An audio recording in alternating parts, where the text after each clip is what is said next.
Failure से डर गया, एक फेलियर से डर गया कि 2 से, कि 3 से, कि 4 से, कि 5 से, कि लाइफ थ्रेटनिंग फेलियर से डर गया, तो फिर क्या फायदा हो गया।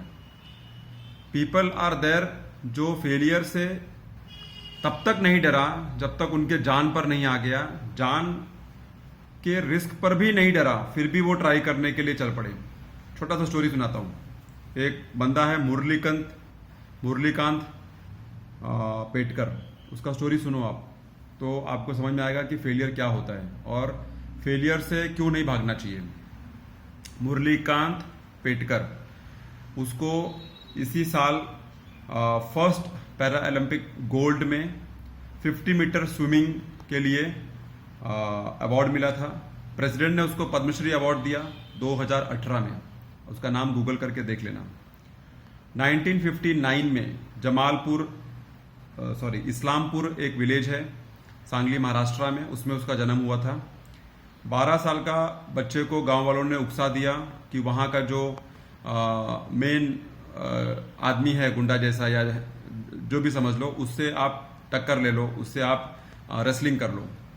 उसने, लड़का ने कुछ सोचा नहीं और उस बंदे से वो रेसलिंग करने शुरू कर दिया। जब उसने रेसलिंग किया तो उसने उस आदमी को मार के गिरा दिया। ये देख के गांव वालों को अच्छा नहीं लगा और सारे गांव वाले उसके ऊपर टूट पड़े, उसके जान के ऊपर आ गए। 12 साल का लड़का जो उसको रेसलिंग में अवार्ड मिला 12 रुपया, उसको लेके बिगर अपने माँ बाप को बताए उसने एक ट्रेन पकड़ लिया।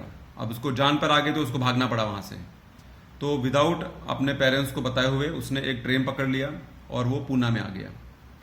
पूना में आके कुछ टाइम तक छोटा मोटा काम करके कैसे भी सरवाइव करके वो इस एज तक आ गया कि उसने इंडियन आर्मी ज्वाइन कर लिया। इंडियन आर्मी में जो भी उसको पोजीशन मिल गया ज्वाइन कर लिया। ये बात है 1959 के आसपास की, तब तो आसान होगा। जब उसने वहां पर ज्वाइन कर लिया तब उसको देखा कि उस वहां पर बॉक्सिंग सिखाते थे, तो उसको बॉक्सिंग बहुत अच्छा लगा।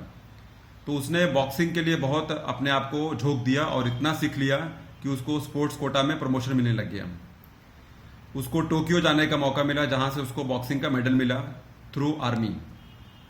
वहां से जब वो आया तो उसके सारे स्टाफ के लोग इतना खुश हो गए कि उसको प्रमोशन दे दिए और उसको जम्मू कश्मीर में पोस्टिंग मिल गई। जब वहां जम्मू कश्मीर में उसको पोस्टिंग मिल गई तो 1965 में वहां वॉर छिड़ गया था। जब वो वॉर छिड़ गया था तो वो उसी समय वहीं पोस्टिंग पर था और वहां पर वो आजू बाजू के एरिया में अपना ड्यूटी कर रहा था। तभी देखा कि वहां पर दुश्मनों ने बहुत ज़्यादा फायरिंग कर दिया और उसको 7 बुलेट लग गए। 7 बुलेट इस तरह लग गए कि उसका स्कल, उसका स्पाइन, उसका चीक, उसका थाई सब ध्वस्त हो गया और एक जीप उसके ऊपर से रौंद के चली गई उसको। जब इतना बड़ा उसको इंजर हो गया तो उसका मेमोरी भी खत्म हो गया और उसको याद नहीं आया कि मैं कहाँ पर हूँ, क्या पर हूँ। जब हॉस्पिटल में उसने आँख खोला तो देखा कि आर्मी हॉस्पिटल में है और उसको बहुत ज़्यादा चोट लगी है, जिसकी वजह से वो सोचा कि अब टाइम आ गया, ख़त्म हो गया सब कुछ। एक दिन वो हॉस्पिटल में लेटते लेटते जब उसने मुड़ने का सोचा तो वो बेड से गिर पड़ा और बेड से गिर पड़ा तब उसका थोड़ा मेमोरी को धक्का लगा फिल्मी स्टाइल में और उसको मेमोरी आ गया कि मैं क्या था, कहाँ पर था, ये कैसे हो गया और अब मैं कहाँ पर हूँ। तो उसको बहुत दुख हुआ कि अब मेरा जान पर आ गया है। जब उसका फैमिली को ये बात मालूम पड़ा तो उसका फैमिली उसको लेने से इनकार कर दिया, बिकॉज वो बेड रिडन था, उसको उठाने बैठाने का मुश्किल था, उसको सरवाइव करना मुश्किल था, उसके लिए हालत बहुत ख़राब थी। खाली आर्मी हॉस्पिटल में वो बेड एक पकड़ के बैठा था और उसके अलावा उसके पास कुछ नहीं था, तो इसके लिए फैमिली ने भी उसको लेने से मना कर दिया। अब हॉस्पिटल में जब वो ठीक होने लग गया तब उसको इंटरेस्ट आया।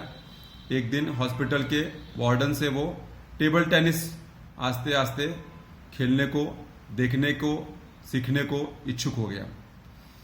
जब उसने टेबल टेनिस हॉस्पिटल स्टाफ से खेलने शुरू किया तो उसको उसमें इंटरेस्ट लग गया और उसने देखा कि कंपटीशन था छोटा सा, 100 रुपए के लिए, 5 रुपए के लिए, जो भी है, और वो जीतने लग गया। तो उसको और खुशी हो गया, जबकि वो बहुत ज़्यादा डिसफिगर था बॉडी से, खेल नहीं पा रहा था, तकलीफ था, दुख था, काफ़ी बीमारी थी, काफ़ी ये था। तो उसने सोचा कि अब सुसाइड करना ही सोल्यूशन है। लेकिन जब देखा कि टेबल टेनिस में उसका हाथ बैठ रहा है तो उसको और भी अच्छा लगा और उसने सुसाइड करने का छोड़ दिया। रिहैबिलिटेशन प्रोग्राम में उसको आर्मी की तरफ से एक फिजियोथेरेपिस्ट मिल गया जिसने उसको ट्रेन किया और उसको बोला कि तुम्हारा हाथ पैर में तो प्रॉब्लम है, अभी आप व्हीलचेयर के सिवा कुछ नहीं कर सकता है, तो आप स्विमिंग सीख लो, क्योंकि उसका पैर खराब हो गया था और वो चल नहीं पा रहा था।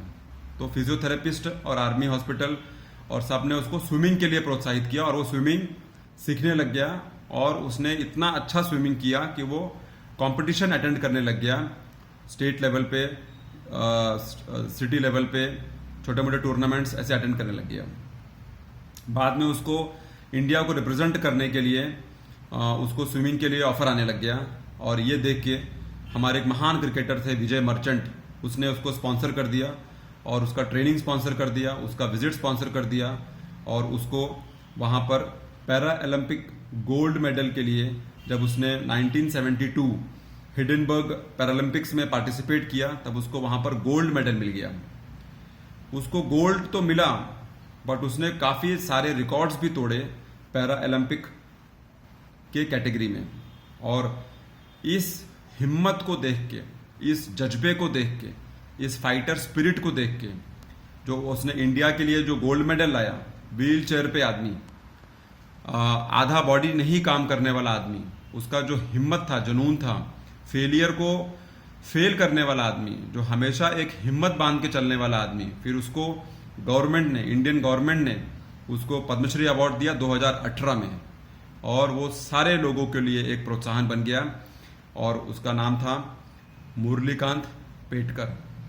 इस स्टोरी से ये मालूम पड़ता है फेलियर एंड नहीं है, फेलियर फुल स्टॉप नहीं है, फेलियर डेड एंड नहीं है।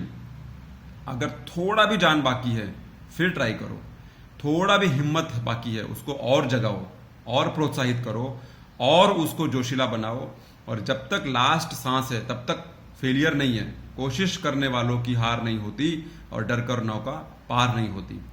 शुक्रिया सुनने के लिए और हिम्मत बांध के चलना पड़ेगा अगर कुछ लाइफ में करना है तो। See you soon in my next video.